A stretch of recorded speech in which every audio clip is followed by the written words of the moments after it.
लखनऊ के कोच और मेंटोर गौतम गंभीर ने एक ऐसा ट्वीट किया है जिसमें वो भड़के भड़के नजर आ रहे हैं। और वैसे तो गंभीर जो है वो मजदूर दिवस से ही भड़के हैं। 1 तारीख को मजदूर दिवस था जब लड़ाई हुई थी गौतम गंभीर विराट कोहली की, काफी ज्यादा हो गई थी।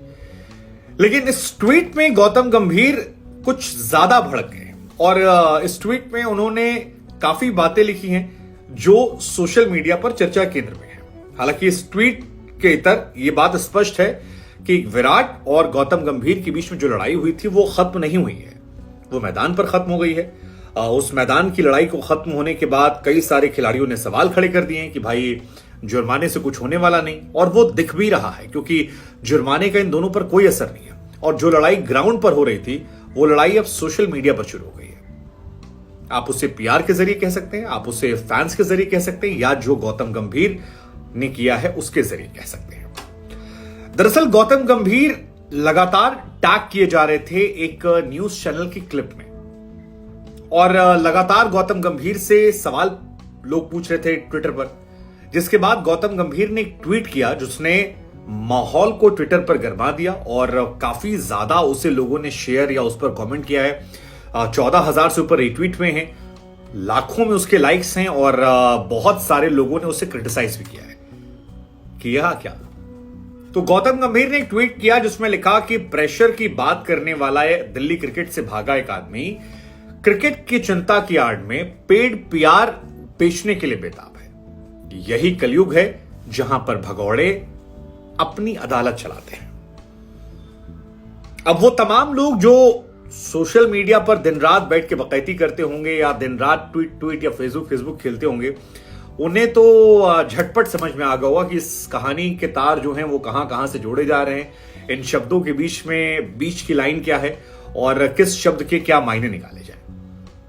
लेकिन हमारे और आपके जैसे जो कुछ 2-4 मासूम लोग हैं जिन्हें नहीं पता कि गौतम गंभीर का ट्वीट जो है जिसमें लिखा गया कि प्रेशर की बात कर दिल्ली क्रिकेट से भागने वाला एक आदमी क्रिकेट की चिंता की आड़ में पेड पीआर को बेचने के लिए बेताब है, कलयुग है जहां पर भगौड़े अपनी अदालत चलाते हैं, इसके मायने क्या है? तो हम आपको बता दें कि यह कहानी तब शुरू होती है जब एक निजी टीवी चैनल के एक संपादक जो काफी चर्चित चेहरा है टीवी में, उनका नाम मैं इसलिए नहीं ले रहा क्योंकि एक तो मैं दूसरे चैनल से जुड़ा हुआ हूं, दूसरा वो बहुत सीनियर व्यक्ति हैं, उनका सम्मान जो है वो बहुत ज्यादा है, उनकी काफी इज्जत मैं भी करता हूं, उनके काम को देखकर हमने सीखा समझा जाना है। तो विद ऑल ड्यू रिस्पेक्ट इस लड़ाई में उनका नाम नहीं लेते हैं और उनके नाम के बगैर आपको किस्सा सुनाते हैं। बाकी कमेंट सेक्शन में लोग आपको समझा ही देंगे कि मामला है क्या। अब दरअसल वो संपादक महोदय की तरफ से एक टीवी पर एक क्लिप गई थी जिसमें कहा गया था, जो टीवी चैनल क्लिप है उसके अनुसार, कि गौतम गंभीर को मिर्ची लगी, चुनाव लड़कर लोकसभा में सांसद बनकर गौतम गंभीर का अहंकार जो है वो और ज्यादा बढ़ गया है। साथ ही यह भी लिखा कि विराट की लोकप्रियता उन्हें कितना परेशान कर रही है, यह कल ग्राउंड में एक बार फिर से नजर आ गया। विराट कोहली ऐसे खिलाड़ी हैं जो हमेशा एग्रेसिव रहते हैं, किसी भी तरह की नॉनसेंस को वो बर्दाश्त नहीं करते, मतलब गलत काम को बर्दाश्त नहीं करते। इसलिए गौतम गंभीर को उन्होंने बराबर जवाब दे दिया। फिर इस ट्वीट में आगे लिखा, कुल मिलाकर जो गौतम गंभीर ने लिखा किया वो स्पोर्ट्समैन स्पिरिट के खिलाफ था। ना एक फॉर्मल प्लेयर को वो शोभा देता है और ना एक मेंबर ऑफ पार्लियामेंट को ये शोभा देता है। ऐसी घटनाओं से क्रिकेट का नुकसान होता है और यह घटना नहीं होनी चाहिए थी। यही वो क्लिप है।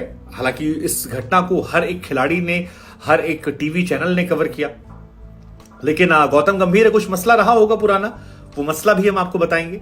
और इसी वजह से गौतम गंभीर के पास जब ये क्लिप बार बार आई, सोशल मीडिया पर उन्हें बार बार टैग किया गया, तो गंभीर ने वो जवाब दे दिया कि प्रेशर की बात कर दिल्ली क्रिकेट से भागा एक आदमी क्रिकेट की चिंता की आड़ में पेड पीआर यानी कि पेड न्यूज बेचने की कोशिश कर रहा है। यही कलयुग है जहां पर भगौड़े अपनी अदालत चलाते हैं।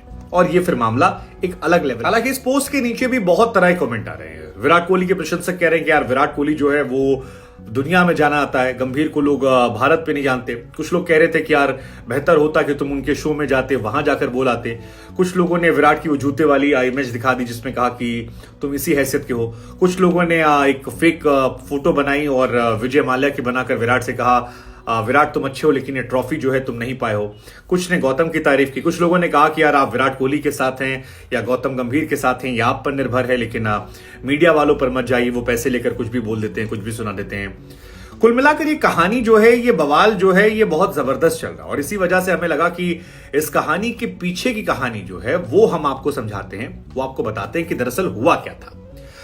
तो ये जो संपादक सर हैं, ये दरअसल 20 महीने के लिए डीडीसीए में प्रेसिडेंट थे और नवंबर 2021 में इन्होंने इस्तीफा दिया था।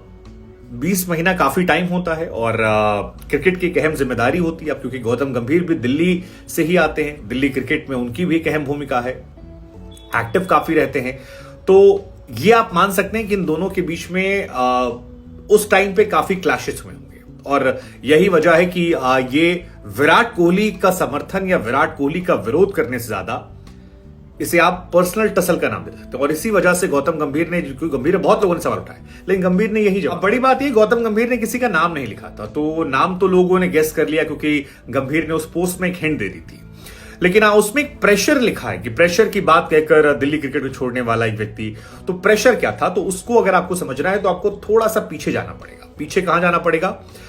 ये संपादक महोदय जो 20 महीने के लिए डीडीसीए के प्रेसिडेंट थे, जब इन्होंने रिजाइन किया था तो एक इन्होंने नोट जारी किया था और उस नोट में बताया था कि दिल्ली का क्रिकेट एसोसिएशन जो है वो खींचतान, एडमिनिस्ट्रेशन के दबाव से भरा हुआ है, यहां पर पॉलिटिक्स बहुत ज्यादा है।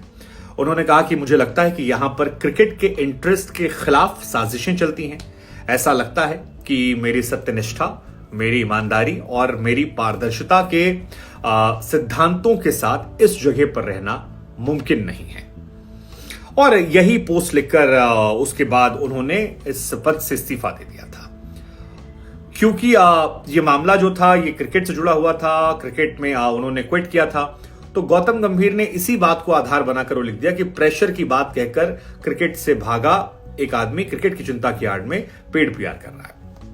अब अगर आप नहीं जानते तो आपको बता दें कि उस दौरान एक जनरल सेक्रेटरी हुआ करते थे विनोद तिहारा, उनसे इनकी नहीं बनती थी संपादक महोदय की, और उनकी गंभीर से बनती थी। हालांकि बाद में गंभीर और उनकी भी आपस में नहीं बनती थी और उनके बीच में मनमुटाव हुआ था और उन्होंने गंभीर को लेकर भी निशाना साध दिया था कि गौतम गंभीर जो है सांसद बनने के बाद उनकी नियत में भी खोट आ गई। अब उनकी नियत में खोट आई नहीं आई, विराट वाले मैटर पर विराट गलत थे, गंभीर गलत थे, सहवाग ने भी निशाना साधा है, फिलहाल सहवाग भी दिल्ली से आते हैं, इन दोनों खिलाड़ियों को लेकर निशाना साधा है। गवास्कर साहब ने भी कह दिया कि भाई पैसे वैसे से कुछ नहीं होने वाला, ये बिगड़ैल बच्चे जो है इनको तब सुधरेंगे जब मैच फाइन लगेगा, विच इज एक्चुअली ट्रू। लेकिन दो सवाल हमारे आपसे हैं। एक, क्या ये मामला यहां थमता हुआ आपको नजर आ रहा है या आपको लग रहा है कि अभी ये मामला और बढ़ेगा? क्योंकि रिएक्शन एक तरफ से आ रहा है, दूसरी तरफ से काउंटर रिएक्शन आ रहा है। विराट ने भी पोस्ट मैच कहा था जैसा दोगे वैसा मिलेगा।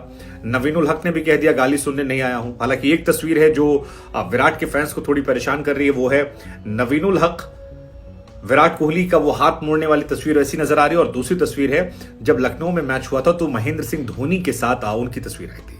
नवीन का इसमें फायदा हुआ है, नवीन को प्री मैच बुलाया गया, पोस्ट मैच उनके इंटरव्यूज आ रहे हैं, धोनी के साथ तस्वीर आ रही है, कई और तस्वीरें आ रही हैं, आईपीएल को लेकर वो बयान दे रहे हैं। तो नवीनुल हक ने तो अपना फायदा कमा लिया, उनकी ब्रांड वैल्यू जो है वो थोड़ी बढ़ गई। शाहिद अफरीदी ने समर्थन कर दिया, फॉलोअर भी बढ़ रहे हैं, गालियां भी हालांकि उसमें आ रही हैं, लेकिन उनको फायदा हुआ है, नुकसान भी थोड़ा हुआ है विराट और गंभीर की तुलना में।